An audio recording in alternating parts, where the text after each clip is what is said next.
How's it going, everyone? Welcome to Sinister Custom Cycles. So today we're going to cover the difference between motorized bicycles and mopeds. I haven't had a whole lot of questions, but every once in a while I have somebody come up and ask me how much I have into my bikes. And when I tell them a little under 1,000 and I'll be spending more on my next build, I get the occasional question of, why not a moped? Why spend all that money on a motorized bike when you can spend $800 on a moped with all the lights, the turn signals, the storage compartments, and all that jazz? So here's why. In my mind, motorized bikes, for one thing, it's a loophole in most laws, depending on where you live. Where I live, I don't have to put license plates on there, I don't have to register it, I don't need insurance on it.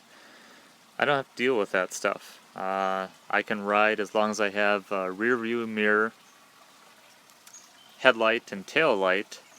That's all I need, and it's perfectly street legal, and as long as it doesn't go, technically they say 21, 22 miles an hour is a top speed for a motor-assisted bicycle. My bikes have been going about 29 miles an hour. My next one will do about 35, 40. And so far, I haven't been bothered. I've seen every cop and even had one cop at nighttime shine a light on me while I put air in a flat tire.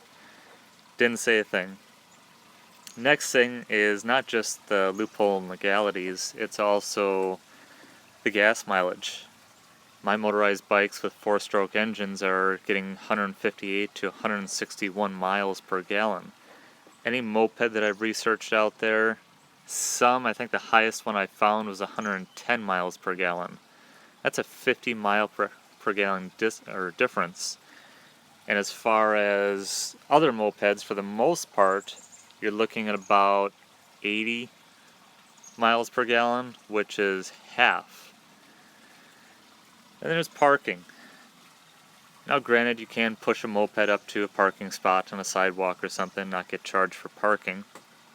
But with a bicycle, if I have to go on a bike path or sidewalk in between roads or something, I can just kill the motor and pedal around. Moped, you're not pedaling it around. So, ease of use, parking, if I do have to use trails, sidewalks, anything like that, I can kill the motor and be just fine. Now another thing is going to be parts replacement. Parts replacement is like a regular pedal bike. Super cheap and super easy to get to. No plastic cladding, nothing. Everything is just easy to get to. Parts are easy to find. You can go to any bike shop for the most part and find what you're looking for. So a lot cheaper all around. I may be spending more on my next bike, but in the long run, I'll save a lot more money on a motorized bike than I will a moped. Now, let's cover the mopeds. It's pretty much just everything the opposite of what a motorized bike is.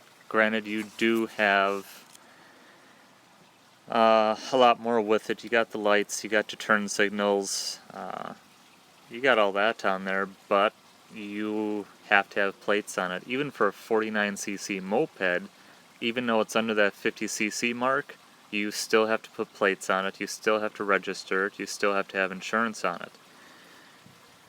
So you're going to spend extra money on that. While it is minimal, you're still spending extra money and having to deal with that annually. Gas mileage. Like I mentioned in the first part of the video, you're getting about half the gas mileage on a moped than you will a motorized bike. Parts. Again, the opposite of what I mentioned. You're not going to your local bike shop and picking up a part for a moped. And depending on where you get your moped, like a lot of these $800 specials for 49cc that you can't even pronounce the company name on, you're not going anywhere to find parts for it. It's going to be a lot harder to get parts for something like that. Not all the parts on a moped are cross-compatible. A lot of them are proprietary. So it's going to be a lot more difficult when something does break down to not only locate parts but also fix it. You have all the body work, you have all the very unique parts to that machine that you're going to have to deal with. If anything does go wrong with a motorized bike, I can easily fix anything on that bike, usually in about an hour or two tops. With a moped, you're going to spend a lot more time dealing with trying to get to the parts, trying to find them, and spending a lot more money in the long run. You may save a little bit of money right out the gate, but over a long run, you're going to spend a lot more money on a moped than you will a motorized bike. And besides, motorized bikes are just cool. They're a lot more unique, and it's also a lot more common to see a bike riding alongside the shoulder of the road than a moped. If you ride a moped on the shoulder of the road to avoid the traffic, it might cause more harm than good. So those are just my thoughts on it. I'm motorized bikes all the way. Mopeds, they do have cheaper costs up front, but not in the long run.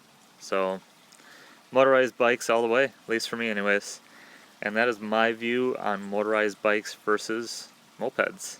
Now let's get back to the real bikes, shall we? My next bike will be custom. I actually talked to somebody today that does a lot of custom welding, fabricating.